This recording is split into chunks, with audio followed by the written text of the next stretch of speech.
Welcome in to the second annual 2023 Siddie Awards. And yes, we know it is currently 2024, so why don't you just shut up about it? The Siddie Awards, where we recognize greatness and disappointment in the field of fandom. Whether it be a movie or TV show, it is a night to reflect on what we were brought during the year of 2023, and what we were brought this year. It wasn't much. It was a pretty weak year.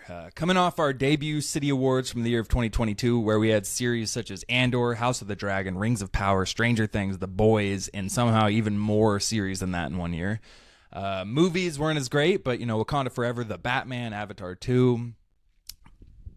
But looking at our 2023 slate of TV shows and movies, it's very evident that it was an off year in fandom.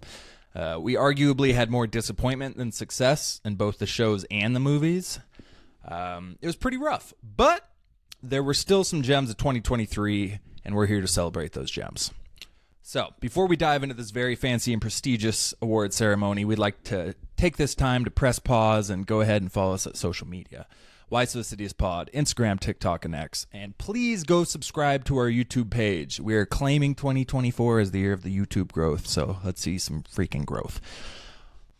All right, gentlemen, let's start the show. Writers' strikes, actors' strikes, war in the Ukraine and Middle East, mass protests, high gas prices, political conflicts, Kathleen Kennedy. There was just a lot of disappointing things in the year 2023. So we're going to start this off with our first award of the night, the biggest disappointment of 2023, whether TV or film. So here's how we're going to do this. If you want, you can lead off with, if you got an OLI or the nominee that didn't quite make it, was a close second, feel free to say what you had there and then give us your winner. So let's start off with Caleb. What do you got for us for the biggest disappointment of 2020? Well, my city for biggest disappointment has to go to my number one draft pick in the box office. The first movie to kick off Phase 5 of the MCU. And that is, of course, Ant-Man 3, Quantumania. And don't even forget to mention the beginning of King the Conqueror on screen after he was, teased at the end of Loki Season 1. So just all the potential and the build-up and how iconic this movie could have been if they just made it more serious, made it about Kang and Ant-Man. Just have it, those two. You don't need Janet and his daughter and Hank and all this crap going on. Just make it about the two of them and make it Kang be a fucking badass who wins in the end and doesn't get defeated by ants. So, I mean, this was a pretty easy decision for me just because of the hype coming into it. Fair enough. It's a strong pick. That's a strong pick for biggest disappointment. JD, do you concur, or do you have any alternate options that you came up with as your biggest disappointment? I do agree that was disappointing, but my biggest disappointment of the year is gonna have to go to Secret Invasion. Oh, because man, it's a good comic. It's a fun comic. It's a fun read. It has all the Avengers. You wouldn't have thought this whole series would just be Nick Fury, even though that's how it was sold. You figured they would do a little something better with that, and I was really looking forward to seeing that on the big screen. And it was just, it sucked. So, they didn't have a lot to offer. My OLI is Aquaman 2, and it was more disappointing watching, but I also didn't really need it to be good. There was no attachment to this Aquaman 2 story. So that's why it's an OLI. Secret Invasions, you shouldn't have made this show unless you had something really good cooking, so that was an easy pick for me. It sucked. Yeah, that's a strong pick. When I was coming up with this list, I almost forgot about Secret Invasion, and then I realized, I need to include that in my nominees there. So, yeah, I have a couple of OLIs. Secret Invasion is one of them. I think I liked it more while watching. I was way too soft on it. When I listened back to my takes on it while we were watching through each episode, and then I rewatched the whole season, I was way too hopeful and positive about that season because it really wasn't that good of a season. And then The Flash is my other one. Yeah. No. I thought Secret Invasion was solid, and then the finale was the episode that just killed it for everyone. I thought the build-up was good for what we got. Yeah, actually kind of was. There was some good stuff. The villain was pretty cool. He had some great action scenes coming up there. It seemed like it was pretty violent for a while, too. Like they were kind of stepping back into that more adult-like stuff, but it's still it was a bummer that it was so low-key and no scroll, like barely any scrolls. Like I wanted to see them in space, plotting and planning, more motivation with them as a whole. Yeah, but you are right. There was some good stuff. There was, and it had that echo problem too. And I think part of it too was the the Marvels plot that kind of felt like it took away from the Secret Invasion series as well, where it was like, okay, there are Skrulls living on a planet somewhere. That was the whole conflict of the Secret Invasion series. But anyway, The Flash is my other OI, and the only reason it didn't make biggest disappointment is because I wasn't as hyped for this as my winner. I had my concerns with The Flash, even though the trailers look dope, but I'm giving it to Ant-Man Quantumania as well. I just had more constant faith and hope in this one. From the start, I was excited about this one. I didn't really have a lot of doubts coming into this movie. Kang got me hyped. I really felt good about that, and it was just a massive shot to the heart. In terms of hope for the movie and for the MCU, they really needed to start off Phase 5 strong. We really needed that strong start, and it was a huge disappointment to start off a new phase, and it just really hurt the MCU. I mean, corny dialogue, lazy plot, ridiculous MODOK and Cassie stuff, the ants carrying our big bad off. It was rough. So Quantumania will be for me too. So we got 2 Quantumanias and 1 Secret Invasion, but lots of disappointment, that's for sure. Good job, MCU. I didn't even think about that. Yeah, leading the charts. Solid. All right. Let's head on to our next award of the evening. Now, there are disappointments and there are surprises where you go into something not expecting much, or even expecting it to be bad, and you walk out of there blown away, or even just thought it would be horrible and surprised, wow, that was actually decent. That's a big surprise there. So, biggest surprise of 2023. JD, let's start off with you. What do you got? Okay, I'm starting with my OLI, and that's Godzilla -1, because Godzilla movies are typically not that great. And this was also a Japanese-made film, and that's not anything against Japanese-made film. I haven't seen a lot of them. It wasn't like this American. We've been building up with a lot of Godzilla stuff in America here, and this was just so random. I think that's just all it was, is random. I was like, I didn't even really understand. I didn't know it was being made until the week before it came out.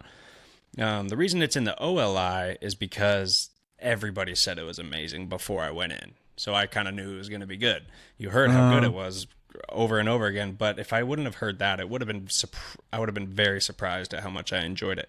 So that's OLI. My biggest surprise was The Last of Us, because I never played the games, and I didn't know anything about it going in there, and I was not excited for another zombie show. After The Walking Dead, we've seen plenty of that stuff. But from the very first scene, they go into this crazy fungus theory about how the fungus are going to evolve to a warmer planet, and these aren't zombies. These are freaking fungus people that are trying to feed or reproduce. And from the very first scene, I was so hooked. I was like, this is the coolest concept. And then, of course, episode 1 was absolutely insane. Just seeing them go through their normal life, then all of a sudden everything goes to shit, and his daughter dies. And it was just, okay, that really set the bar high. And it met that bar. Every single episode was good. And like I said, never played the games, didn't know anything about it, so I didn't... It's also a video game show. Usually the video game projects don't work out that well. Right. And it was just such an amazing show. So biggest surprise. Nice. That's a good pick. I like that. That wasn't on my list. Caleb, what do you got? My biggest surprise has got to go to Gen V. Because, it's a spin-off of The Boys. Wasn't, it just can't live up to The Boys. And it didn't live up to the level of The Boys, but it was close. There was a great ensemble of new creative characters with all their powers, and it was a dark story that does tie into The Boys Season 4. And I really like that, in a superhero college in The Boys universe. How could that, that's a perfect idea to do for what they've been trying to go for. and I was very surprised, and it was a solid show. Nice. Great That was world on. building. Yeah, it fit into the boys really well. That was on my OLI because I wasn't excited for that show. You know, we knew where it was coming out and whatnot, but none of the promotions got me excited. The only reason I watched is because I heard it's going to tie directly into season 4, and I figured I'll watch the premiere. Maybe we'll cover it if it's good enough. And it turned out to be pretty good, actually. But my number one is going to Godzilla -1. You know, it just... I heard it was good going into it, so I was expecting, like, I heard it was surprisingly good by the time that I got into there, but I still did not understand how good it was going to be and how many jaw-dropping scenes there were going to be and how good the human element truly was. So the level that movie was able to accomplish on a $10 million budget was just a massive surprise. And like JD said, it was a surprise because I had no idea it was being made. So, biggest surprise, Godzilla -1. All right. Let's step on over to the next award of the night. I don't really know how to introduce this one in a clever way, so we're going to skip that attempt here. Biggest laugh out loud moment.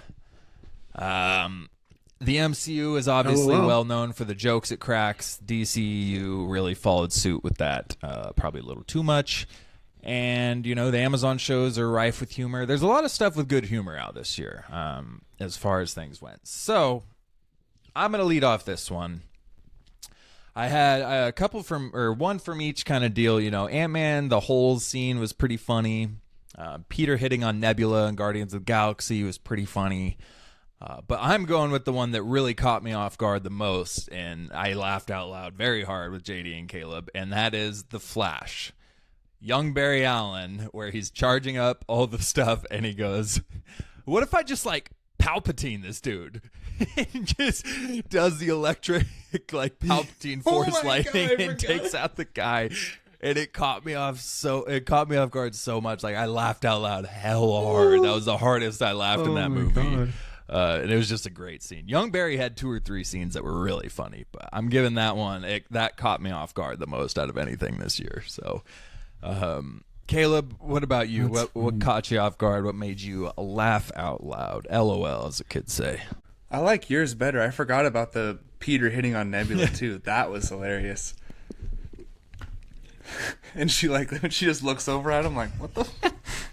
But I went with Ouroboros in Loki season 2. So there's a couple scenes with him that are pretty funny, like his first combo with Victor, just his whole demeanor.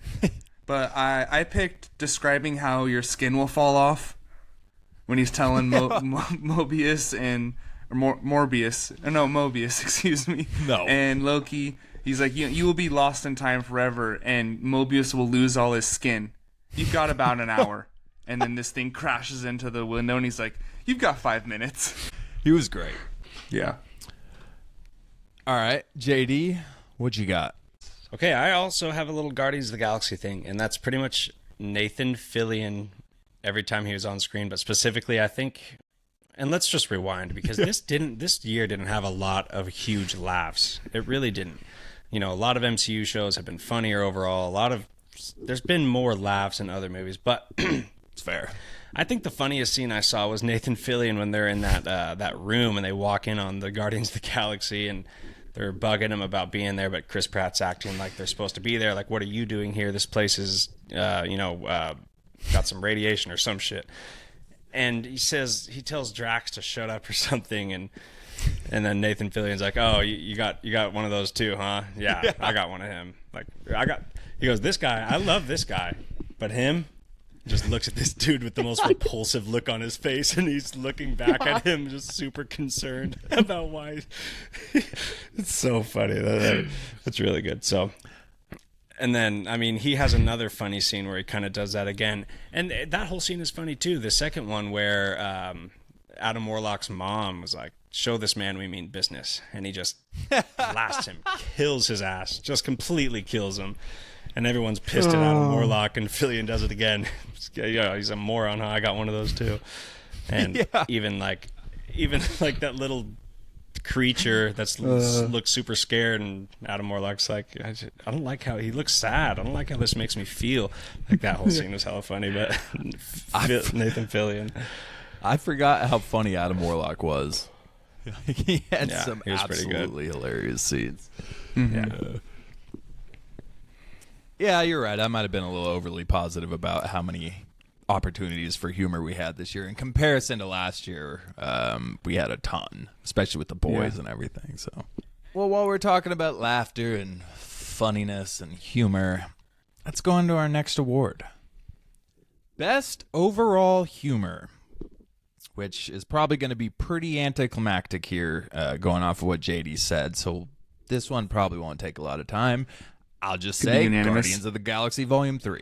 I mean, it was just funny the entire way through. Yeah, Guardians of the Galaxy Volume 3. Yeah, there it is. That's crazy. Wow. I personally would have never guessed. Probably could have eliminated that category. Didn't really think about it. Nah, some awards need to get the unanimous. It's true. Yeah, I agree. It was funny. Yeah. And emotional, man. God, you guys reminded me of so many great funny scenes that I forgot about. It's actually on Disney Plus. I'm going to watch it again. Ooh. Yeah, I've watched it like 3 It's one times. thing about these episodes. They always motivate me to rewatch something when we kind of reminisce on stuff like that. So, I'll probably definitely rewatch Guardians. Right. Well, speaking of rewatchable stuff and Guardians, let's move on to our next subject. So tonight, for the 2023 awards, we will be honoring the best action of any movie or series. Pound for pound, however you want to judge it, what brought the best action? Caleb, start us off here. This one was pretty easy for me once I scrolled through the list. And if you're talking about pound for pound, what show or movie has had more lightsaber battles per capita than Ahsoka? I mean, we got one every single episode, if not more than one, and just the duel with her and Anakin, her and Balin at the end, Shin, she didn't have the bet, her and well, I keep forgetting. I might go with names tonight. Exactly. Sabine. Sabine, yes, Sabine. That wasn't the best, but still pretty good. Everything with Ahsoka in it was amazing, and there was just so many. Like, it has to be the best action. It's a solid pick. JD, do you agree? I also had Ahsoka in there, too. Yeah, I did. Yeah. It was sick, dude. Balin's skull, him tearing through people, lightsaber battles, Ahsoka and him fighting. That fight they had in the woods. I mean, that definitely, that was like some of the best Star Wars action as a whole, like as a whole movie or a whole show. Ahsoka, pound for pound, was awesome, and it's just cool because it's freaking lightsabers, dude. It's like the best possible action, man, and they gave us plenty of it. Now, I did have like a favorite action scene, and that is the final fight in Guardians of the Galaxy. That's if we had picked one scene with the Beastie Boys going to, I don't even like the Beastie Boys, but when it came on for that fight scene, I was really rocking my head, and they really whooped some ass. Really whooped some ass. As a team, too. As a team, in like one shot, and the way they beat the shit out of the High Evolutionary, that was very satisfying. Make that man feel weak as he made all those animals feel weak. Mm-hmm. So, yeah, that would be a scene, but overall, yeah, Ahsoka, man, for sure. Should have done that. Best action sequence of the year, too. That's a good idea. Maybe we'll implement that going forward next year. I was thinking of that. I feel bad now. Slightly guilty. I broke the unanimous. I did not go with Ahsoka. Ahsoka is my honorable mention. And we had a conversation about this. I had to check with the hate Star Wars. Committee. Yeah, I don't like Star Wars. But I had to check with the committee and be like, hey, so do these movies count? Is this a part of the countable movie or show? And the decision was that it was. And so I went with John Wick 4, because it's tough to beat this out for best action. Not only was it just nonstop, but it had 2, 3 or 4 maybe incredibly like historic action scenes, like doing stuff that hadn't been done before on screen, and the amount of boundaries that were pushed, the stunt actors, the coordinators, the choreographers, Keanu Reeves doing all of his own stunts and a lot of that stuff. I mean, just the amount of work that was put into that. Yes, to a point, you're getting beat over the head with these action scenes, no pun intended, but it's just hard for me to not go with this one if John Wick is a qualifier, because there was just some incredible action scenes. But Ahsoka is definitely my number 2. Fair. I'll allow it. I haven't seen more than the first John Wick. Yeah. Thank you. Yeah, John Wick 4 pops off. So what if I told you I saw the second one in theaters, then I watched the first one? Oh, I wouldn't care. Interesting. In reverse order. I don't know why. It's a bold strategy, Cotton. I don't care. At least you're honest. Oh, my laugh's going to come in super late to that, but when I edit this for the podcast people out there for this episode, you might want to go to Spotify, but YouTube audience out there, if I forget to edit some of this out, we got a delay. Blame Verizon. I would say if you watched Empire Strikes Back before A New Hope, then I'd be like, oh, I kind of care. Yeah. It's John Wick 2. I mean, do you need to know the plot? Right. You don't need to know the plot for Same any movie, of them. different villain. All right. Let's get out of there. Let's get into our more prestigious awards here. We're getting into the big boys here. That was kind of the prelim fights for as far as awards go. Now we're getting into the big stuff. So let's move on. This award category that we will be announcing tonight will be honoring the best actor in a motion picture film, event, movie, cinematic release, theatrical. Yeah, all of those. So the best actor in a movie. This, I'm not going to lie, this one was kind of hard. As far as fandom goes for movies, there wasn't like any Oscar worthy. Weak. You know, yeah, it was kind of weak. So, JD, start us off. I'll start off the next one. What do you got here? Yeah, you said it perfectly. It was tough to pick because there was no standouts. I mean, well, I shouldn't say no standouts, you know. There was good acting. But, I mean, so I had to go with Chris Pratt, you know, Guardians of the Galaxy. Because he showed more range here. He went from a drunk, incompetent, kind of whatever kind of dude to just displaying so much emotion. You know, seeing the way he needed to save Rocket. Every single decision he made was just so emotionally based in saving his friend. And when he thought he died at the end, the way he's freaking out about it, screaming. I mean, that was really good acting. And he came across as way more badass in this movie also. So that's where the range comes in. Like, he was the most badass in any Guardians movie, and he was the most emotional, coming out of being that drunk kind of whatever kind of dude. And then he still had his comedy, just like all the other movies. So right. I absolutely loved him in this movie. Thought it was his best of the Guardians movies. So he gets the award. And he's the drunk in the holiday special, just to clarify, right? Well, he's also at the beginning of the Guardians 3. He's drunk. That's how he kind of... Right. When Adam Warlock's attacks, he was drunk. So the question is, if he wasn't drunk, could he have done something to prevent Rocket from being so brutally injured? Yeah, the Guardians was aimed at kids. They ain't having Peter being hammered. The whole Guardians holiday special. Sorry, the holiday special Guardians. Nothing. Yeah, no, that was... Well, he's not in it a lot either. No, yeah. But they did show him start doing the drinking thing in the Guardians, so it was in that way. It was a pretty good little, how do you say? You know, it led up to Guardians 3 pretty well in that way. Just to show him being kind of a weird drunk. Yeah. Okay. Agreed. I'm gonna break the mold here. Jonathan Majors and Chris Pratt are my OLIs.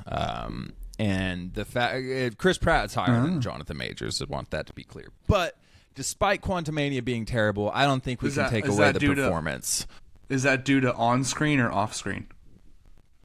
No, I don't. The off-screen is irrelevant in this situation here. The only reason Chris Pratt would be above him is because he had more of a chance to shine, and he had, he was more of the main character in it. For sure. And Kang just didn't have a lot of time. You know, they didn't really give him a lot of screen time. But the time that they gave him, Jonathan Majors killed it. He was not the problem with Quantumania. But I am stepping out. I'm giving it to Chukwudi Iwuji as the High Evolutionary, the main villain of Guardians of the Galaxy Volume 3. I think he was the main actor. He was the villain. He's not the hero of the movie. He absolutely stole the show as the villain. Every single scene this man was in was captivating. Truly made you hate him. He found the perfect balance of brilliance and lunacy. Like, his villain role just really elevated the movie. Like, it really did. It gave you that thing for them to team up against, and it was just the entire aspect of him made the movie better. The only aspect of the movie that was better, in my personal opinion, was the emotional ending with Rocket and the gang. Other than that, I think the best aspect of this movie was Chuck Woody. And Chris Pratt killed it, but I think Chuck Woody outacted him in this one. So I'm giving it to my boy. That's fair, even though it's kind of slightly cheating. Yeah, I was wondering if you guys were going to think it was more of a supporting, but main villain, I don't know, man. I think he's one of the main title cards on it. Yeah, no, that works. Hey, it's the cities. It was hard, man. Sometimes you know. Caleb, what do you... Yeah, you haven't gone yet. What do you got? I'm not breaking the mold, and since it was a weak year and you can't really nominate a voice actor to be best actor, so I'm going to go with Chris Pratt as well. This was probably his strongest Guardians performance. It was a lot about him. Performance, period, maybe. Yeah, seriously. Yeah. So yeah, everything JD said, I had to go with, and it wasn't a very strong year. Yeah. Is that the third award I've broken a unanimous vote on already? Man, sorry guys. Or no, JD broke one. We're okay. Science says you're wrong on. No. Secret Invasion? All right. I don't know. Let's move on to the next award of the evening. Best Actress in a Motion Picture Movie Event of a Theatrical Screened Release. I thought this was equally as hard. Unfortunately, this year didn't have a lot in the way of really solid lead female roles when it comes to movies. There was a couple, but it wasn't much of a powerhouse year. Caleb, you were last. Start us off. Best Actress of 2023 in a movie. Yeah, I agree. This was by far my hardest one to pick because there's not a lot to pick from. You know, there's no one out there. So I'm going with Brie Larson. I mean, she was good in the movie. She showed some range of emotion. I wish there was more of that. That would have made the movie a lot better. But she still kind of, went through the emotion of meeting back up with Monica after everything that she went through with Monica's mom, Maria. And she did kind of learn a lesson at the end of the movie. She changed a little bit. There was a character arc going on throughout the movie. So let's give it to our girl Brie Larson. You're gonna hate She was me, way better. That's fine. As Captain Marvel. She did. JD, go ahead. What were you saying? And you can lead into your choice. Yes, all right. So here's my choice. And it was tough, and here we go. Guardians of the Galaxy 3 again. And I'm going to give it to Gamora. I'm going to give it to, what's her name? Saldana. Zoe Saldana? Zoe Saldana. Right. Because she's playing the same character, but it's a different person, And she really did, play that really well. And especially when she does that whole thing to Chris Pratt, talking about, I don't care who you think I'm supposed to be, and all that stuff. Nailed it. Everything she did. She was really good in that movie. She was brutal. She played it just super well. I mean, it's a different person, same character, like I said. So it was tough. It was hard. There's not a lot of standout performances again, but I loved her in this movie. She did really good. That's a good explanation. And really, if I'm gonna be. Sorry. Well, I'm glad you say that because I thought it was best actress or actor of a movie, so I didn't choose an actress, and that's off the top, baby. So there you go. No, she was really good, and that's a really good point. She branched out into a different personality than she's played in the last 4 movies she's been in. 3. She wasn't in Endgame. She was dead. But Guardians 1, Guardians 2, and Infinity War, she totally took on a different role here. So that does take some acting prowess. And we all know Zoe Saldana's a boss. We know she can act her ass off. So these are paychecks for her. Wait, you said she was dead in Endgame? She was there. I mean, she was right. in the movie. She did. Yeah, she was her young version. Yeah, she was because And there was flashbacks, Oh, with her and Gamora. She's hella in the movie. She was all up in that shit. I forgot about that. So she's been in 4 movies. Well, I guess so. She did play that different version in Endgame. But yeah. Yeah, that's true. But without the emotional connection to the team, that she had to play like the absence of that emotional connection during that movie. Yeah. Well, so I really like this. We got 3 different choices here. Gamora was not in my OLI. I had Brie Larson, and I had actually Phoebe Waller-Bridge as Helena in the Indiana Jones movie. She plays a pretty good role. Not a huge role, and arguably she's probably not nomination for a Best Actress. She's a supporting, so she probably should. So you cheated on both. I didn't choose her. Okay, get off my back. My real choice. The High Caleb. Evolutionary. Oh my bad. Well, you might say it in this pick too. Best Actress of 2023, and I'm giving it to Karen Gillan as Nebula. She had a very large role in this movie, and the growth she showed from the first entry we saw her as Nebula in the first Guardians movie was just... she almost was playing a different character than we were, used to, too. Like, seeing her portray this new side of Nebula, the side that accepts a new family, that actually, like, opens herself up to being vulnerable and caring for others and loving others as a family and actually becomes a leader. Like, she had a massive character arc in Guardians 3, arguably the biggest one. Like, she was a totally different character by the end of this movie, and it really capped it off for me in the scene where she hears Rocket's voice through the walkie-talkie, and she straight up crumbles because she has been so heartbroken and depressed about losing Rocket, and telling Gamora at one point, he says, he is family, says that to her sister. And she crumbles and falls to the floor because she's just absolutely relieved that her friend is alive. And it was just such a powerful scene. Thought she killed this role, and she became one of my, not my favorite, but one of my favorites from the MCU. Nebula is at this point, and that's because of Karen Gillan and James Gunn's writing too. But so shout out to her. You know what I like about it is she's like the same bitter person, but she's accepting her family at the same time, because she still seems grumpy and kind of like a dick, but very trustworthy, very part of the family. It's a super complex dynamic there. So that is a good performance. She used to be like a jawbreaker, and now she's an M&M. She's got that hard outer shell, but when you get inside, there's chocolate. I guess I should have expanded my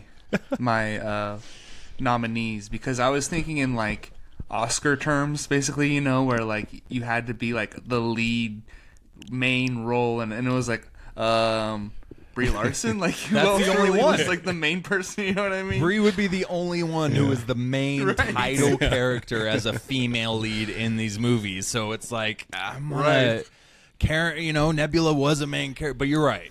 They probably wouldn't allow Nebula. She probably didn't have enough of the screen time or whatever. However they judge that, but.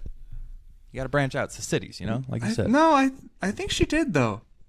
Yeah? I think she did, though. She had a lot in that movie, like you said. No, she was a main character, for sure. Yeah, I don't know how that works. I don't know if she killed it enough, if she'd be eligible for that or not, but I think she should be. I think she earned it. Well, let's head on to our next award of the evening.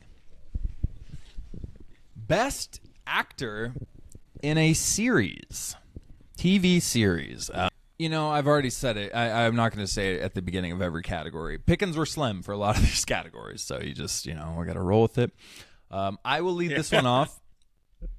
I had only two people really in mind for this, and my OLI is Pedro Pascal. Believe it or not for The Mandalorian Season 3, which, yes, we did get him in 2 different series, leading 2 different series in 2023, but as Joel Miller in The Last of Us, I got him as an OLI.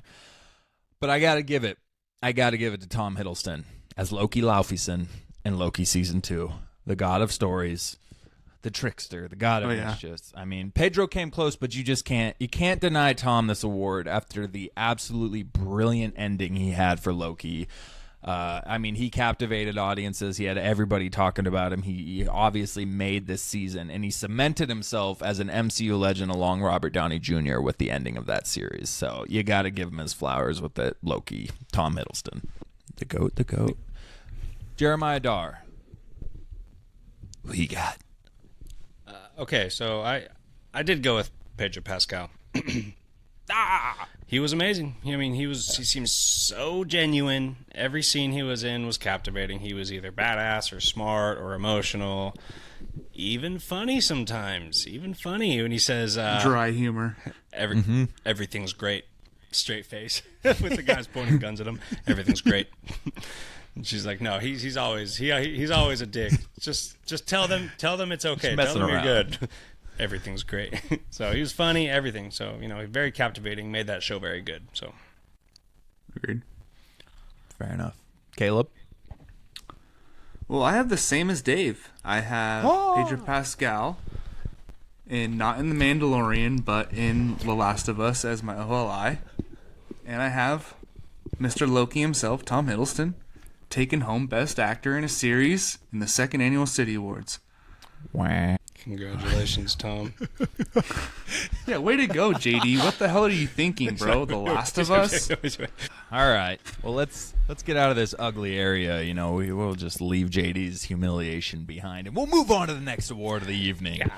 Yeah. We're moving on to the Best Me and Actress in a Series of 2023. Yes, I meant Lub, not JD. Lub's definitely the one who should feel humiliated. And let's go to Lub. Caleb, who do you got? Best Actress of 2023. All right, well, if this award is not unanimous, we're going to have some issues. I'm going to say that first of all. Okay? So make sure you made the right choice, boys, before you go. And if you didn't, look them over and make sure. Double check.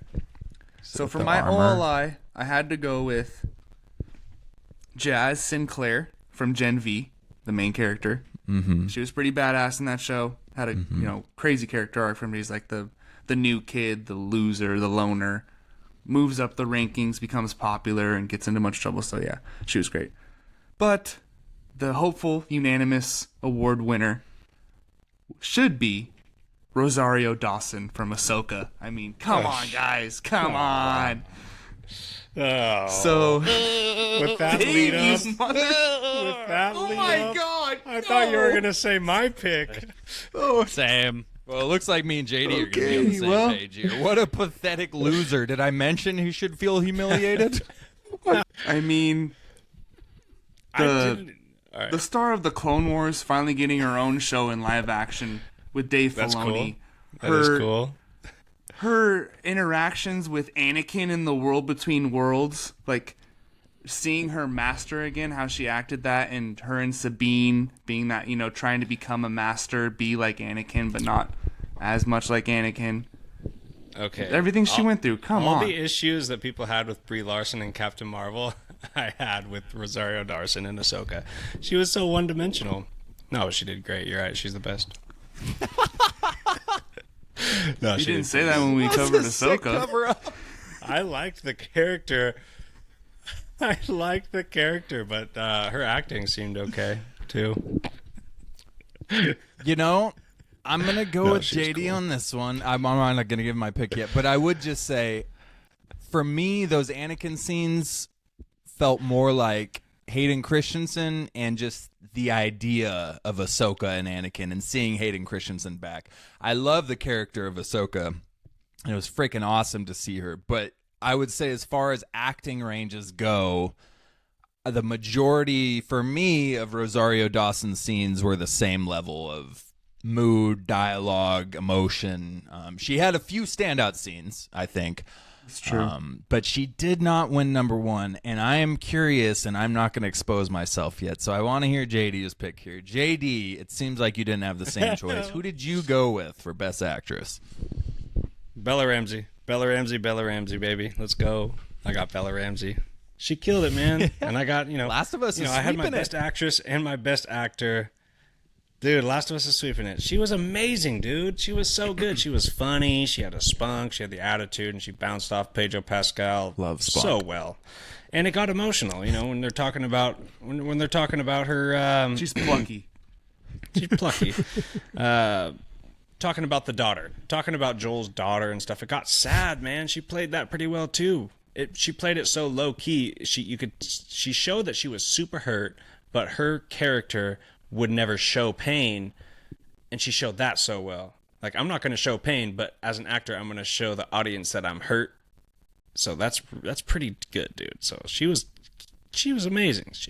Acting, performance-wise, she absolutely won it for me. That was easy. So I agree with a lot of the points. That's her for you. JD made right there. My OLIs were actually Rosario was third. Jazz Sinclair was above Rosario for me actually too, because I thought she had more. I just felt like they gave her more to work with. It's nothing against Rosario. I just feel like the script and the stuff she was given wasn't a lot of opportunity for range of performances. It was pretty close between Jazz and Rosario. They both had good roles, but I got to give it to Bella too. I mean, like JD covered it pretty well. She just covered such a large range of emotions, and she really won me over by the end of the season. I wasn't crazy about Ellie after the first couple episodes. I thought she was a little obnoxious, but apparently the video game fans did not like her at the start of this. There was a lot of backlash at the casting and when it first started. But by the end of it, dude, I loved it. I thought Bella Ramsey just absolutely killed this role. And she's got me excited for her role in season 2. So I thought for a character that I cared way more about Ahsoka than Ellie in Last of Us. But Bella Ramsey really brought me into the role. Yeah, a plucky 12-year-old with trauma and no parents. Never seen that one before. Hey, what? A Ronin depressed person who has had a bunch of people failed in the background and is now depressed and isn't sure about life. No, but she was obnoxious at the beginning. But it's her and Pedro Pascal that work so well, and she changed when she met him. When she met Joel, she changed, and I think that just adds to her acting performance. Because of course she'd be obnoxious. She's young. She's like held captive by all these adults. Doesn't want to be captive. I'd be pissed too. Selfish. Yeah, to go from that to what she became. Yeah. So. Yeah. Okay. Well, I like this too. I like this part of the awards show here because I had a feeling we were going to have some diverse opinions here, wrapping up, hitting the home stretch here. So I'm glad we are. It's boring if we're all unanimous. So I'm really glad that Caleb was completely wrong about that, and we just, I can't wait for the next award. Well, like Last of Us is like prestige HBO television, and all the other options are just fandom series. You know what I mean? It's like Last of Us is on another level. It really barely makes the cut for fandom, Yeah. The video game aspect of it really I'm totally does. buying that game. Like, yeah, last week I said as soon as I get paid, I'm going to buy the video game, and I'm about to play the first game probably this weekend. Need a PlayStation. Yay! I will. All right. Yeah, first one's dope. Let's head on over to our next award. We've talked about the best actors and the best actresses, but let's be honest, they wouldn't be able to do their job if it weren't for the support that they get from the smaller roles in the film, which definitely does not include the High Evolutionary and Nebula. Moving on. We are going to the best supporting actor in a movie or series. Either one can cover it all. Actually, we'll let Caleb start. I don't remember the last time. I forgot the order of things. Caleb, start us off. Best supporting actor. Oh, no. You started last time. No, I'm not going to. You guys That's go fine. first. I don't want you to do it anyway. No, I don't want you anyways. I'm making my own decision. It's going to go me, man. and then it's going to go Stick JD, it to the and man. then it's going to go you. All right. I'm not even going to say it now. That was the original choice. Yeah, and that was my choice. So best supporting actor. I had a couple of OLIs. Ben Mendelsohn as Talos in Secret Invasion, and Owen Wilson as Morbius. Oh, no, I wrote Morbius. Mobius. Nice. It's Morbid time, baby. Morbid time. So Mobius. Owen Wilson as Mobius in Loki Season 2. They're going to re-release it now. A third time. It's going to get another $10,000. All right. So my best supporting actor, R.I.P. Ray Stevenson as Balin Skoll. What can be said that hasn't already been said by every Star Wars fan out there? Whether you liked Ahsoka or thought it was bad, you paid respect to Balin Skull as a character. Ray Stevenson stepped into this role, brand new character, absolutely captivated everyone watching. And it's just such a shame that he had the untimely death that he had just after production, and he wasn't around to see the people love the character he brought to life, because he really did. Every scene this man was in elevated the series as a whole. I really hope they do him justice going forward, or just leave it be as is. But as far as his performance in it, he killed it with everything he was given. So JD, let's hear your pick since Caleb's going. Wrong. Hold on. So we are separating, or we're doing one for movie or series. Yeah. And we literally discussed it in text, but I still had my note. I have one for movie and one for series, so I don't know who to give the OLI to. Mm-hmm.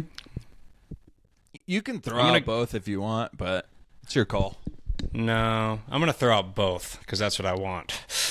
All right. He says no and then agrees. So we're going to go supporting movie. I'm going to go with Keaton Batman, dude. Batman Returns. It's been 150 years since we've seen him in that role. And he is literally the reason. I mean, that movie's good because he's in it, man. I think the movie wouldn't. Yeah. I like the movie, right? But it's not because of the Flash stuff. It's not because of the Flash story. It's because, that's fine. But the Keaton Batman was awesome, bro. And he played it so good for being, it's been so much later. It added so much spunk to the movie. And it added a solid layer of excitement. So, supporting is Keaton for sure. Now, the series, I also have Mobius as Owen Wilson because that's just a fantastic character. Him bouncing off of as the Tom winner for the Hiddleston's series? Loki is just phenomenal. For the series, I have Mobius, yeah. Oh, okay. Supporting actor. Nice. Caleb? I thought you were about to make because we kept getting confused. I thought you were going to say Mobius Jared Leto as your best supporting actor. That's all he is a supporting actor. He never has a main role. Oh, there it is. Full circle. What an idiot. No, he's good. Oh, mic drop. No, he's good and stuff. Caleb, can we please hear your selection? Okay. I really am curious. So I did save Balin Skull for a more prestigious award, I think.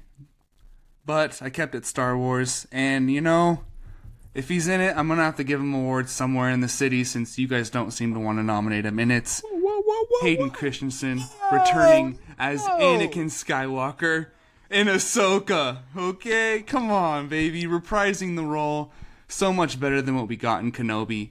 Like, just taking to another level. And just that world between worlds. I know it's short. It's not a lot. But that world between worlds scene where he just goes through all the different versions of himself. But it's enough. Come on. Wrong. Anyway. Well, your best actor played a 15-minute role? Let's just move on. Nebula? Anyways, heading on to best supporting actress in a movie or series. Let's start Things have gone off the rails. with Caleb. What do you got? I have someone who should actually be nominated for best supporting actress and not best actress, and that is Karen Gillan as Nebula in Guardians of the Galaxy 3 for everything you previously mentioned. But no, I mean, you were right. She could be main or supporting because Guardians of the Galaxy is an ensemble. There is no real main character. There is kind of movies focused on certain characters, but they're all a part of the story. And she was the leader for the majority of it. She was the leader. I was going to see if I could find a quick screen time breakdown. I was just going to say, I would love to know who has the top 3 most screen time in that movie. Oh, yeah, huh? I'd probably say Rocket, number 1. Well, because he's dead. He's up there. I mean, he's when Not it's for present long, day, he's unconscious. Oh, yeah. All the present day That's scenes. right. So I got it. Nebula, High Evolutionary, Chris Pratt, right? Yeah, so we got Peter Quill, 43 minutes of screen time. Rocket Raccoon, 33 minutes. Nebula, 29 minutes. Oh, Drax, you're right. 25. Mantis, 24. Gamora, 23. High Evolutionary only had 17. Oh, interesting. Exposed. Hey, Hey, he had more than half of Rocket's screen time, okay? That's a main character, if you ask me. Erroneous. Erroneous on all counts. Damn it. Why did I look this up? All right, JD, let's get your best actress. Supporting actress, movie or series. What do you got? Or both. Let's go with Nebula, because I wasn't understanding the categories. I'm going to go with Nebula. That's a supporting actress. Given the facts that we just learned, she's by far the best supporting actress in a movie or series. She killed it in that movie. Honestly, she did. She was amazing in that movie, so that was easy. And we already discussed it, why she was dope in that movie, so yeah. Fair enough. Okay. All right. It's fair. Well. Oh, wait, let me throw out... Can I throw out an OLI real fast? Yeah. I'm going to go with Bo-Katan. I thought she was pretty solid in Mandalorian Season 3. Yeah. Katie Sackhoff. I agree. You know what's weird? I actually... It was I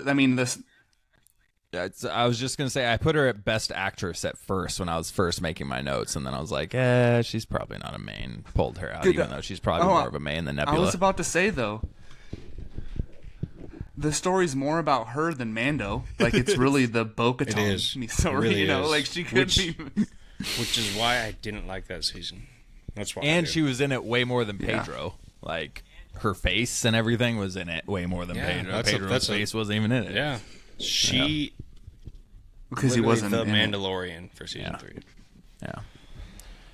Okay. I had a couple of OLIs, Sasha Calle as Supergirl and Diana Lee Inosanto as Morgan Elsbeth. I thought she did a solid job as a supporting actress in that series. But my number one is going to Sophia DiMartini as Sylvie. It was tough. She was definitely supporting because she wasn't in it that much in this season as she was in season 1. But the scenes she was in were very powerful. Between her and Loki, her and Mobius,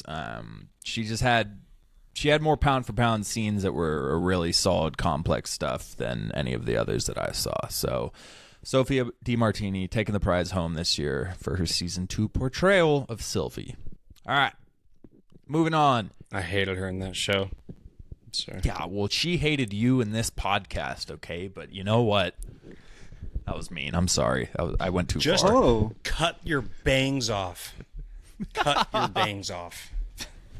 It was a terrible look. All right.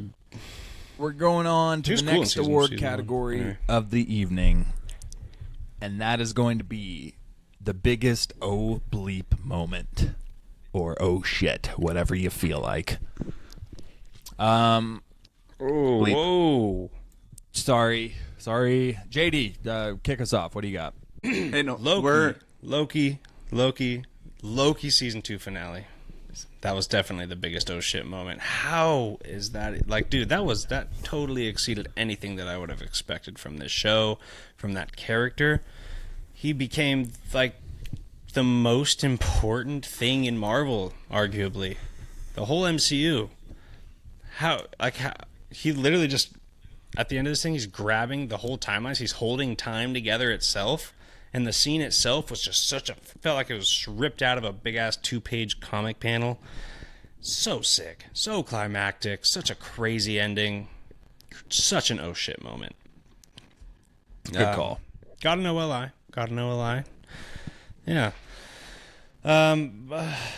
So the scene for my OLI is, I think it was Last of Us episode 4 or 5, when that crazy lady that's freaking killing everybody, she's running the whole army, is about to kill Joel and Ellie and everybody, and then those freaking zombies break out of that house and just start tearing shit up, and they kind of save the day.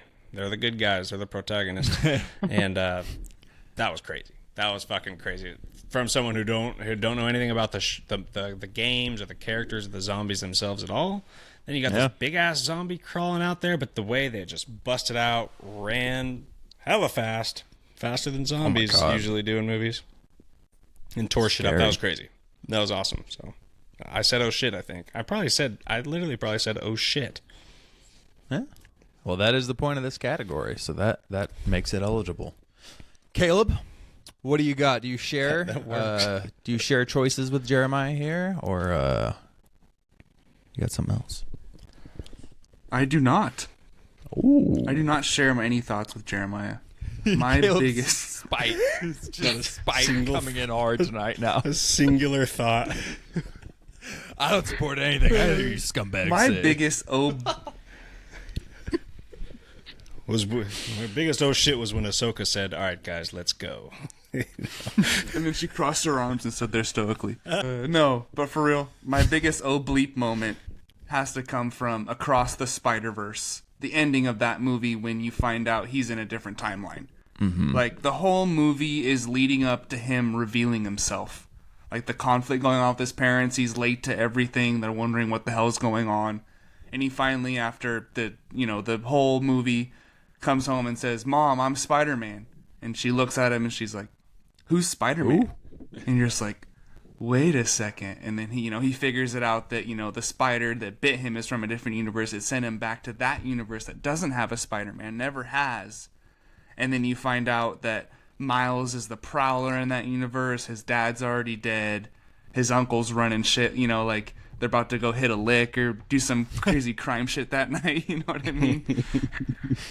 So that whole, especially watching it in theaters too, like you think, okay, like, because they also make it seem like Gwen Stacy is outside the window watching. Right. You know what I mean? Yeah. But she's not. So, wow. Yeah, that's a good one. So that was on my OLI.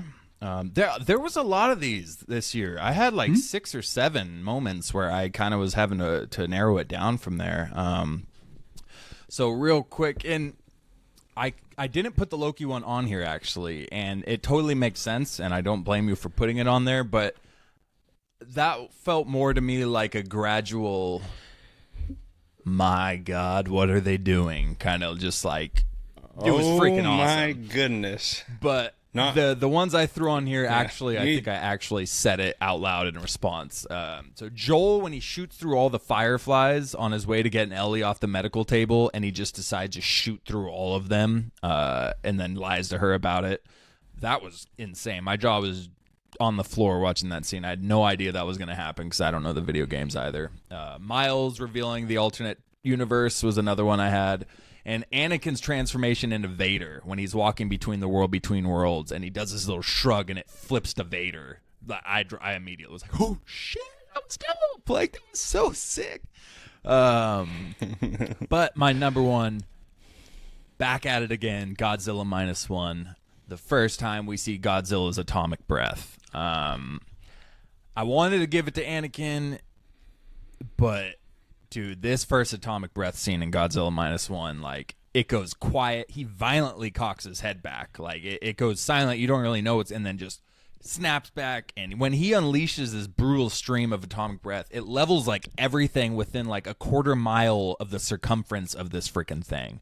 Like, the power that they demonstrated in this scene. Yeah. Not only that, but then it creates some sort of, like, vacuum and gravity where all the debris gets pulled violently in one direction, then shot back in another way, and then we see the mushroom cloud and the darkness that overtakes the entire city, to the point where even Godzilla himself was saying, oh shit, looking up at what he had just created, realizing what he was capable of, pretty much.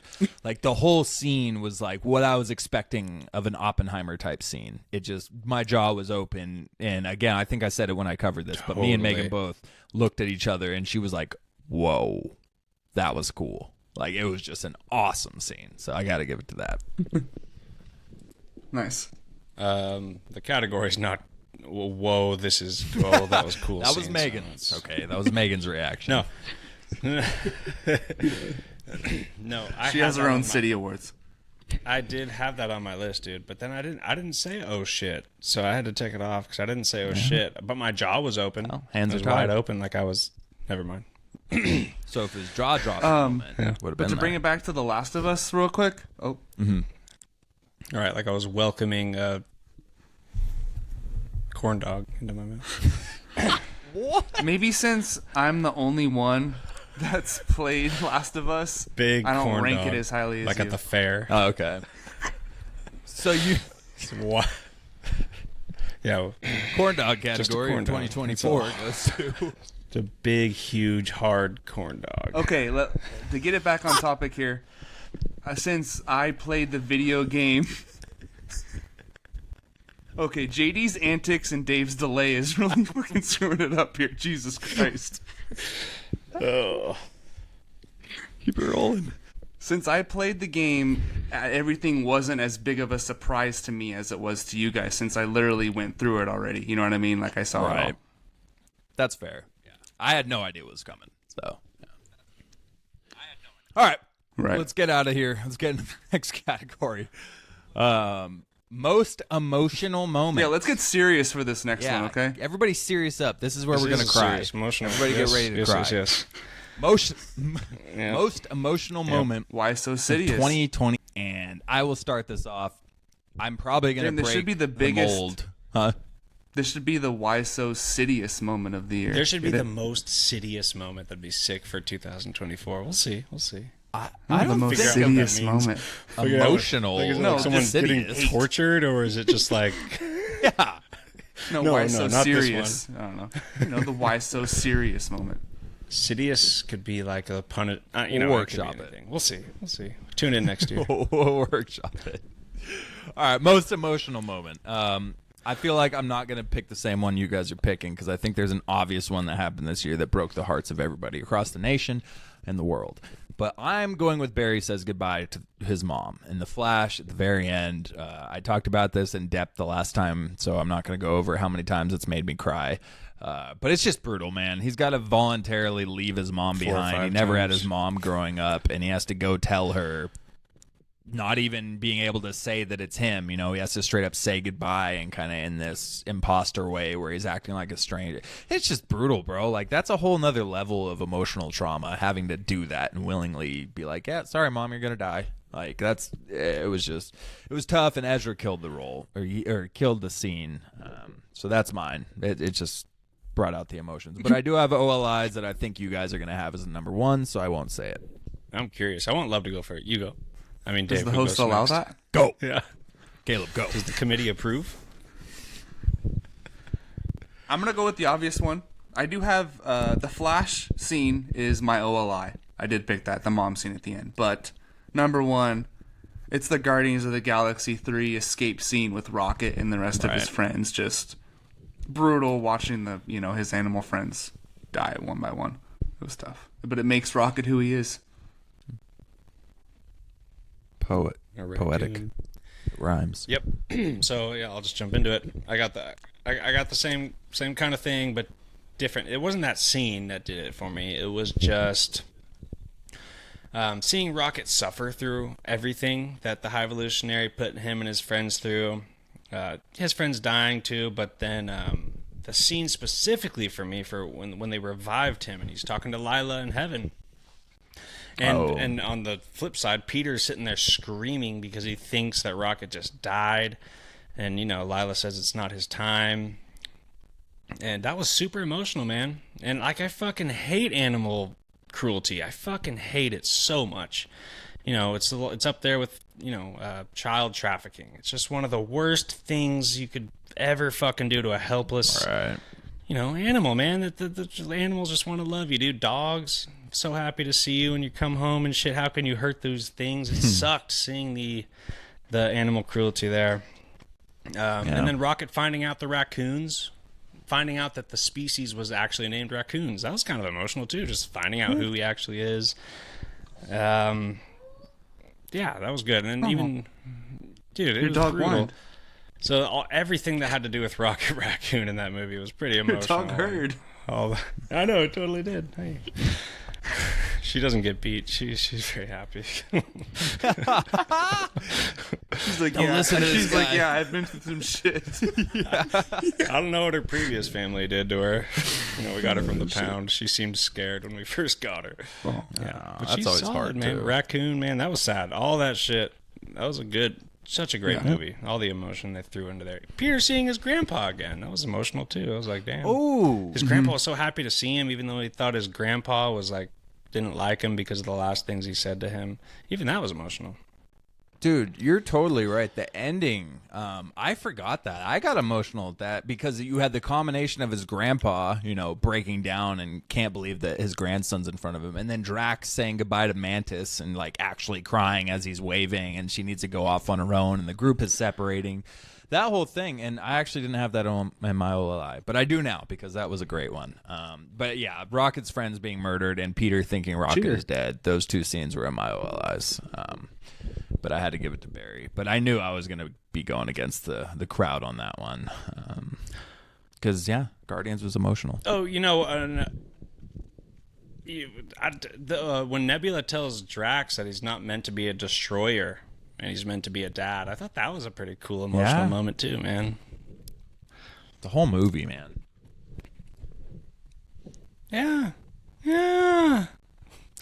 Let's all just cry. Let's just take a second and cry and just really think about things that make us sad. Just a moment of tears. silence for animals and children and Drax. Drax. All right. Let's move on to our next category of the evening. We gotta keep this thing rolling. We got 5 categories left, so let's push on through.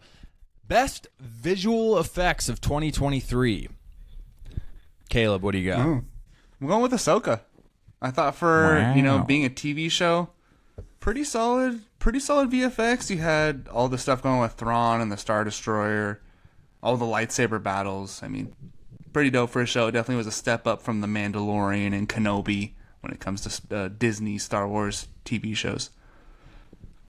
That Mando season 3 had good VFX, but no, it did. Less volume than the previous seasons for sure. Yeah. Okay. JD? And but you think of Boba Fett's like the minimum, Yeah. Cut that guy off. Cut that guy off. All right, best VFX. I'm gonna go with this. Considering the budget, Godzilla -1. Dude, how did you do that with $15 million? $30 million? It got reported as absurdly low. 10. Yeah. That's fucking stupid. That's a lie. What is the MCU doing? We heard about the fact that She-Hulk cost the same as an Avengers movie. Is that what I heard? Something crazy like that? I don't know. It was a lot. We don't have to check the facts on that one. No, it's insane. $15 million. Jamie, look it up. Jamie. Is that Joe Rogan? Yeah. Jamie, can you pull up the video on that? Well, the She-Hulk budget. Dude, how did they do that? That doesn't seem possible, man. It was amazing. Godzilla looked real. CGI on Godzilla. Yeah. What do you got? Jamie? She-Hulk, $225 million. So Oh my pretty God, fucking what a close. massive loss. We're talking about. Oh my God, that's just absolutely Disgusting. absurd. 20 times as expensive as this movie. God, so yeah, that's easy. Best VFX for that amount of money? Unheard of. That doesn't even seem possible to me. Yeah. Well, not to isolate Caleb any more than he's already been isolated in the last few categories, but OLI, Guardians of the Galaxy Volume 3 for me. But I had to give it to the one I'm rooting for to win the Oscar, and that is Godzilla -1 as well. It was hard to choose between this and Guardians, because Guardians, great cinematography, way more colorful and diverse spectrum of scenery and whatnot. But in the end, man, I got way more respect for what Godzilla -1 did. They only had 35 VFX artists working on this, on, like I just said, a budget of $10 million. And the way they used the practical effects and blended it with the VFX, it was just done so well. What they put together was mind-blowing and phenomenal, but it also makes one wonder if the production studio needs to be investigated for labor crimes. But that's a story for another day. I don't know how the hell they accomplished it. Yeah, I think there might be reports coming here soon. Like, yeah, it turns out they actually broke tons of labor laws and worked people to the death. But those 18 people hours a day put together for $8 an hour. Interesting. Yeah. Yeah, exactly. But I got to give it to him. Dude, God rest their souls. Some people might have lost their lives, so I think it's only right they win a city. R.I.P. And hopefully an Oscar. All right. Didn't even consider that. I mean, over there is pretty widely known for their it's questionable labor situation, right? Anyway. Hard workers, too. Thanks, guys. Appreciate your hard work over there. You'll see your family next year. It's okay. Yeah, looks like, hey, good news, everybody. We're all working overtime. Happy Gilmore. Oh, your back hurts? Your fingers hurt? Well, now your back's going to hurt. You just pulled landscaping duty. All right, let's move on to the next category of the evening. So we have plenty of repeats, plenty of redos, sequels, remakes, all this unoriginal stuff that is constantly coming out every year.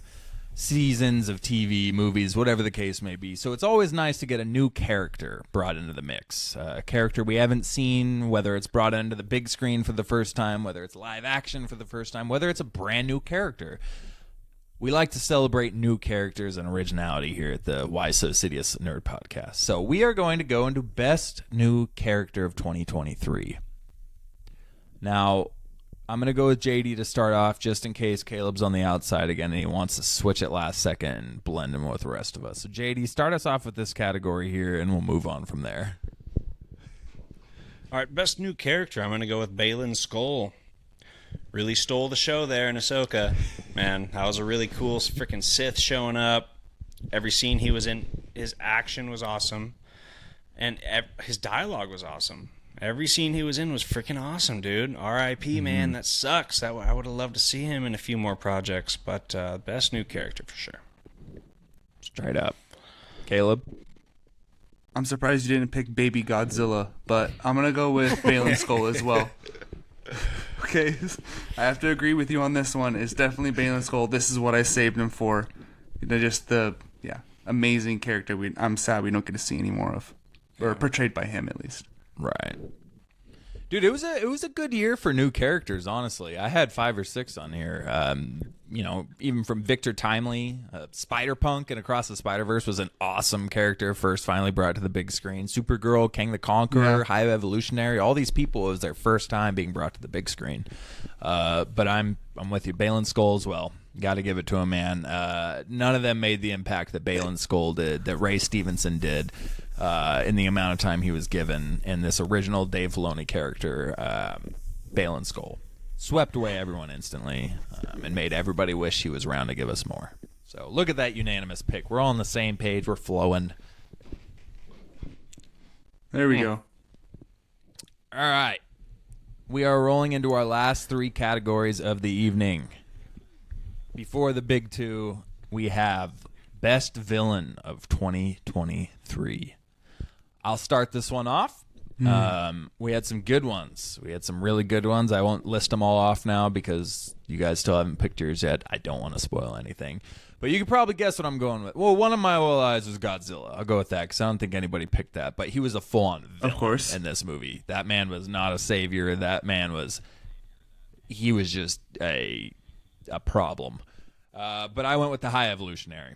A true villain. A villain with a purpose, not fully mustache twirling, but a villain who just also gets off on the torture and subjugation of others. I mean, this dude was straight up evil. And Chuck Woody just absolutely killed it here. He made it what it was. I'm not sure if this character would have made the waves it did if not for him.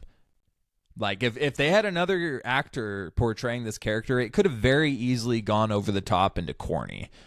But he killed it. He did it just the right amount, and he nailed the role. So, Caleb, what do you got? Best villain. So, I do have one OLI, and that is Thrawn from Ahsoka. Hoping it's only Thunder there. But my number one, the winner for best villain, is also from my best disappointment. And that's Kang the Conqueror. Because every single scene he was in, he stole the show. Like, the flashbacks, him and Janet, him just trying to take over. And I just wanted to see so much more, and I was happy with the story they told. And I still think, I still thought before they fired Majors that Kang the Conqueror that was defeated in Ant-Man was going to be the one that came back to win in Kang Dynasty. But obviously, Same. that's all down the drain now. It's gone. But on his way out, let's give him a little Best Villain award and kick him in the ass and shut the door on the way out. I like it. That's good. JD, what do you got? All right, so I'm right there with both of you. I got my OLI as Kang. If I ever watch that movie again, it's because of Jonathan Majors as Kang. If it was all him, that movie would be a 10 out of 10 because every scene he was in, like you said, he was amazing. Such a sick villain until his defeat. But whatever. Yeah, I got Best Villain as High Evolutionary. It really made the movie awesome. It was a really cool central villain. Other than the other Guardian movies, I mean, that was someone you loved to hate. Absolutely loved to hate. It was so fun seeing him get his ass whooped, and if that's what tells you he was a good villain because you wanted to see him suffer. He should have suffered a little more for Christ's sake. But yeah, he was a great villain, man. Really tied the movie together for a central figure for the Guardians to go after, a central figure, for a goal for them to overcome, something for them to chase after. Mm-hmm. So, in a year of not so great villains, he's the best villain. Agreed. I did have Kang as my OLI with Thrawn and Godzilla, so we were pretty close there. Okay. That only leaves us with two major categories of the evening. We're already here wrapping up the end. And these two gave me the biggest difficulties in deciding. I decided on both of these today. It was very hard for me. I had 3 in each category that were within 0.1 of each other in ratings, so it was a tough one. Let's start off with best movie. You know what? No. Let's start off with the best TV series of 2023. Stick it JD, to the man. Teaser. What'd you have? Best series. Mm-hmm. So both of these are easy for me. I got Last of Us for best series. Just rewatched it. I liked it more the second time. Fantastic, captivating. Every episode was fantastic. The acting was great. The action was dope. The stakes were extremely high. The oh shit moments were almost every other episode. And I freaking love the season, so easy. Solid pick. Caleb, what do you got? Well, my runner-up is The Last of Us. I do agree on that. It is an amazing show. Great season of television. Can't wait for the next one. But number 1, call me a homer, call me a Stan, but we're going back with Ahsoka because it is my series of the year. And you know what? I went back to the ratings and it all lines up. So my heart and my gut are aligned here. Just getting Ahsoka finally in live action, getting her own series. I think it did do well to move the story forward when it comes to Star Wars overall. When it comes to that Mandoverse, we got Baylan Skoll, Shin Hati, baby, and Thrawn. You know, and they didn't kill Thrawn in the end like they did with King the Conqueror. They did let him move on, so he is still out there waiting for the movie. So yes, I think that just because it got Star Wars back on the right track, because Mando season 3 was a disappointment, and then Ahsoka just got the hype back. Okay, this is wild. I agree with both of you, but I don't agree. So this was really tough for me, man. Again, I could not decide. I decided on this one about an hour before we started recording. And I had to go to the ratings, and I just ended up going with what I gave the highest rating when I finished it. I haven't rewatched The Last of Us since the first watch, so I'm probably due for that. I didn't have time to do it before this. But The Last of Us, I ended up giving an 8.4. And Ahsoka, I ended up giving an 8.5. And this was really, really freaking tough, man. And I agree with everything Lub said. I loved Ahsoka. I loved Ahsoka way more than a lot of people did. It got a lot of crap, and I thought they killed it, and I thought Star Wars needed it. But Loki season 2 got an 8.7 out of 10 for me, and that is 0.2 higher than the other two. I'm going with Loki season 2. I thought it was a massive step for Loki. I thought every episode was solid, and I couldn't decide, and I just had to go to my ratings. I had to go there. I'm sorry. I didn't even mean to deceive you guys there. I still had another one. I mentioned 3, but you guys thought I was going with Ahsoka, so I wanted to set it up there, but Loki season 2, man. So we all went with different series. That's wild. Would have never guessed that. You're supposed to defeat the Sith, not join them. I do feel guilty now because I would like to ride for Ahsoka till death, but I thought Loki season 2 had a tiny bit of an edge on Ahsoka for me as far as quality. Bro, you guys are wild. Last of Us was. I'll have to rewatch them all. Like I said, I didn't get to rewatch The Last of Us. It could be a higher quality series, but I just had to go with my ratings. I could not decide. So, it's that's crazy. A higher quality series. Y'all are falling into the whirlpool of fandom. You love freaking Star Wars and Marvel. Who even likes those things? Last of Us was better. Come on, JD. This guy's a poser. No, Ahsoka was cool. Loki and Ahsoka were great. Well, let's see if we disagree on the best movie. Moving on to the next category, the best movie of 2023. I had the same exact issue here, and this is really hard, man. I won't list the OLIs because, again, I think this might fall under your guys, but we might get this right. The best movie of 2023 for me is going to the Guardians of the Galaxy Volume 3. And this was really hard. I wanted a couple others. I had to go to ratings again, but the biggest thing is the way that it tied up an already amazing trilogy in an amazing way.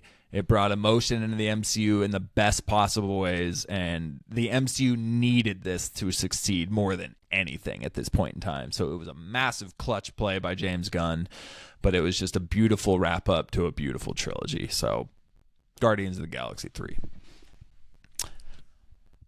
JD or Caleb, who wants to go first? I don't want to pick this one. Oh, yeah, no, we'll just choose live here. Well, JD, is yours the same or different? Mine's different. Okay, mine's different too. Oh, okay. So okay. We're stuck. Okay, still. what do you want to do? JD, go. It's up to you, Dave. All right. I'm going to go with Guardians of the Galaxy 3 as the best movie of the year. By far, dude. By far. That movie was incredible, man. It's a top 5 MCU movie for me. And that is, no. We're not spoiling anything for our last MCU ranking. This movie's incredible, man. The emotion, action, humor, tying up a trilogy. Insane, dude. It was like such a good movie. Such a good movie. So I'm just going to go with it. We're going to go with Guardians of the Galaxy 3. I like it. What about you, Love, Mr. Different? Yeah, I'm going to call an ISO here. I went different. You know what? Guardians of the Galaxy 3 was good, but I know what it's over. No, there's nothing more to look forward to. So was your pick. No, there's a part 2. We know what I'm going with if it's not Guardians. Come on. But the movie itself is over. You know, it is. It ended. No. Guardians of the Galaxy. It's my runner-up. It's my runner-up pick for sure. But I'm gonna have to go with Across the Spider-Verse. Mm-hmm. We got to give some animation some love on this podcast, and just visually stunning. Like some of the best animation ever. There's so many different styles of animation going on in one movie, and it's one of the best sequels ever. Like the first movie is amazing, and this one is basically right on the same level as that movie. Oh. And it's maybe even better. It expands on the story so well. You get the secret spider society with Oscar Isaac as the villain. There's like these canon events going on where either Uncle Ben or your dad has to die basically for you to become Spider-Man. You have to lose someone first. And you get Gwen's story with her dad, along with Miles' story with his parents. And like, and when at the escape scene at the end, when when Spider-Man 2099 tries to, keep him captive, and he's like, "No, man, like, you expect me to sit here and let my dad die?" And everyone can relate to that. Like, why do you get to decide how my life goes? Like, I'm tired of having other people choose my life path. I'm gonna do it myself. And that escape scene where it's like 10 minutes long, and it's just all these different Spider-Man attacking him, and you get like a horse Spider-Man and a cowboy Spider-Man, and just every single Spider-Man you can imagine is in that scene. And like I said before, the reveal at the end setting up the third movie. So I think this has to be my best picture in the cities for me. Yeah, I had a feeling when you sent the snap that you were rewatching it. I had a feeling, and it made me want to rewatch it because it reminded me of my reaction coming out of the theater. I remember saying, I thought the first one was good. It was crazy. But the first one got so much hype as the greatest Spider-Man ever, and we didn't really vibe with that. And when I came out of the second one, it was like, okay, I get what they were saying about the first one to an extent on this second one. It was an incredible movie. And that was the one I was having trouble with between that and Guardians. It was really hard for me. And again, I had to go to my ratings coming straight out of it, and Guardians beat it by 0.1. But it really is an incredible movie. The amount of work and the amount of people who put time into that animation is astounding and record-breaking, I'm pretty sure. And Godzilla Minus One was my third. But I understand more that than 35. Yes, more than 35. I wanted to hold it down for Godzilla Minus One and pick it, but I didn't want to cheat the system. All right, well, that was our last category right there. That was it. So as we wrap up this beautiful night of celebration, we just want to thank all the people who worked hard out there in 2021, 22, 23 to bring us these entertaining projects that bring us so much joy and disappointment and heartache. But also thank the audience out there. Thank you so much, especially for the tuning ones that in. Oh, keep going. Lost their lives in Japan. That's not funny. We should not be laughing about that. It's probably very likely. We'll look into that and get a report on that investigation soon here. But anyways, thank you to the audience out there for joining us here. If you listen to our first cities, OGs, again, I'll shout them out. Cody Schneider's always been an OG listener of ours. Anybody else out there who's been listening to the first cities, let us know in the comments. Be like, hey, don't be a dick. I've been listening to.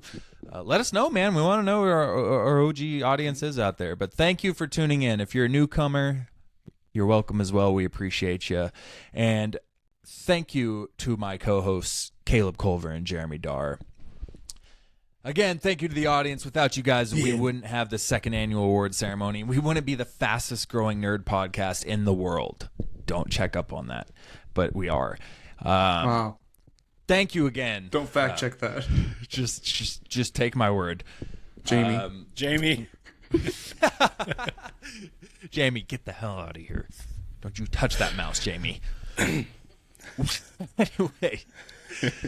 we will see you guys next year at the third annual Siddie Awards for the 2024 projects, where Deadpool will most likely sweep.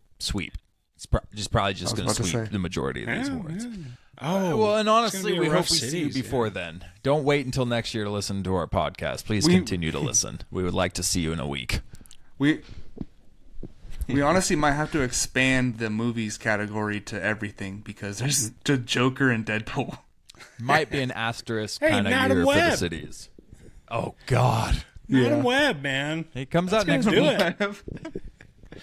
That's crazy. Oh, Dune Part 2. Dune Part 2 has to count. That's fandom. That's fandom. Yeah, for sure. Sci-fi. For sure. Straight up Some sci-fi of the greatest shit. sci-fi novels out there. Hell yeah. Yeah, that's coming in hot. And that's going to decide our box office contest, which if you aren't following that, you should, because it's wild. I got to check out Oppenheimer, because Caleb actually might have a chance to get a little bit closer, because it's still in theaters bringing in money. So we got that and Dune. Still out. Yeah. Still out. Yeah. Sick, so JD dude. has a that's awesome. $450 million lead. That's JD. That's awesome. That'd be wild. Oh, so stay tuned, bro. Not much money. It's well, no, on me, not on you. He's Dune only got tickets on like sale. 150 million on you. Yeah, you get a chance. So we'll see. Whatever, dude. Ahsoka's such But- a good actress. Just enough. He said that. Keep on listening to the Why So Sidious podcast, where we agree on everything, and we have the best chemistry of any nerd podcast out in the world. And if you don't believe that one, you can get the hell out of here. Thank you for tuning in to another episode of Why So Sidious. Check your periodic tables chemistry. Good night and Godspeed.